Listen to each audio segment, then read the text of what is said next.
Tank Davis. Tank Davis, he's a star. You know, that's what they've been saying for a while now, for the last 2 years or so, the last year or so. And yeah, about the last 2 years, a year and a half, 2 years, I've been speaking about how Tank Davis is a star. You know, let Ellerby say it.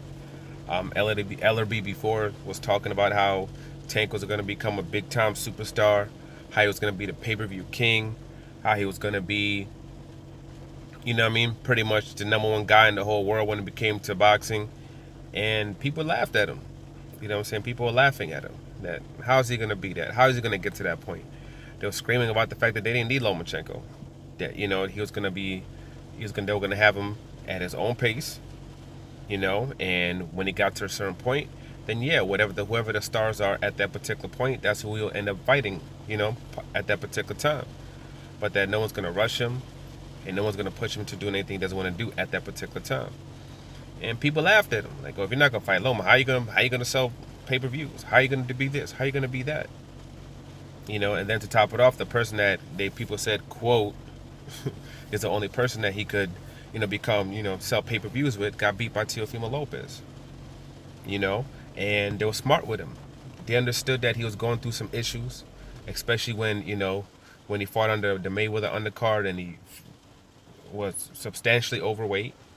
People don't understand it about the things that this kid has gone through in his life. This kid was a foster kid, basically. Him and his siblings, because of all the crazy stuff that his mom was going through. From foster kid to living with his grandmother. He went through it all from a very, very young age. And all of a sudden now this kid that has been poor and all this stuff, all of a sudden has all this bread just thrown at him. It's gonna take time for him to figure his way out of those situations. And he was going through it, and they understood it. So because they understood it, they didn't put him in no effed up situation. There was a long period of time we didn't even fight because they knew that boy wasn't going to make weight.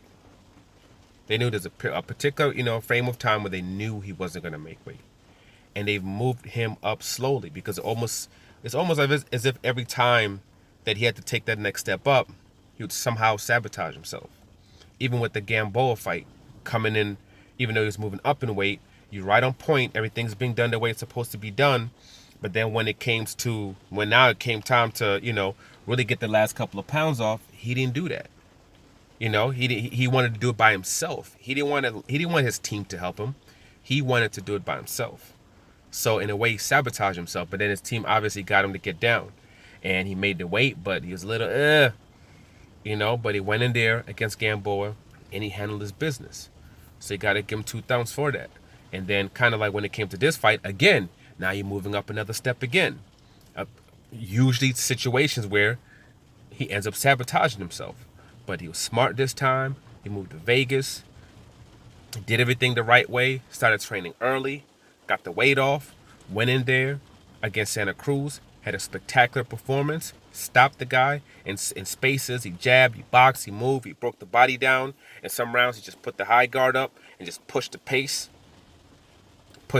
And eventually had this spectacular knockout that people talked about for the whole damn week. He was the talk of YouTube. He was the talk of Instagram, social media, Yahoo. He was on ESPN. Even though they were trying to trash him, they were still talking about him. And the pay-per-view numbers finally came in.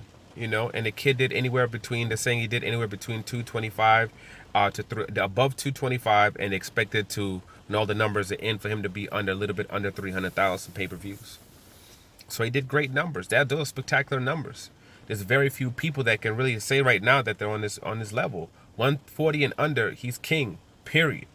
147, the only person at 147 that has anything on him right now is Earl Spence. That's it, it's Earl Spence. Because Terrence Crawford can't do his numbers. So it's Earl Spence. This is a guy that sold out in Atlanta. He did big numbers in Cali.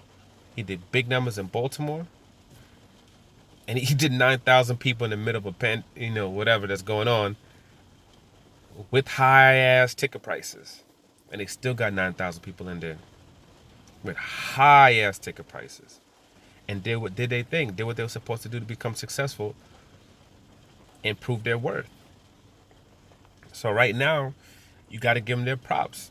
about the fact that they understand how to build somebody. They understood what this kid needed and what was necessary for this kid to get into the plane that he's in right now. And they were the ones that were smart to understand that this kid wasn't, and they previously in this. It's kind of funny how we'll talk about like the Tyson Furies and there's mental health and the issues that he goes through and he has to overcome, and that's all understood. But when it comes to these young black kids, no one cares about their mental state. No one cares about the neighborhoods that they lived in. No one cares about the pain and the misery that they've gone through. No one cares about, hey, you've at by the age of 18, you know 15 of your friends that done got killed. You know, 15 of your friends have done lost their lives. You done seen people get their brains blown out in front of you. They don't care about none of that and what that does to your mind, to your psyche, you know, to your mentality. They don't care about the health of your brain. They don't care about the mental health and the things that you have to overcome. You know, it's only certain people that they care when it comes to that. Okay, when there's a massive shooting in churches or in schools, and they all of a sudden they want what's going on with him, what's going on in his life. They all of a sudden care about those things, but when it comes to others, they don't care about that. But Mayweather Promotions, Floyd Mayweather, he cared about that kid's mental health.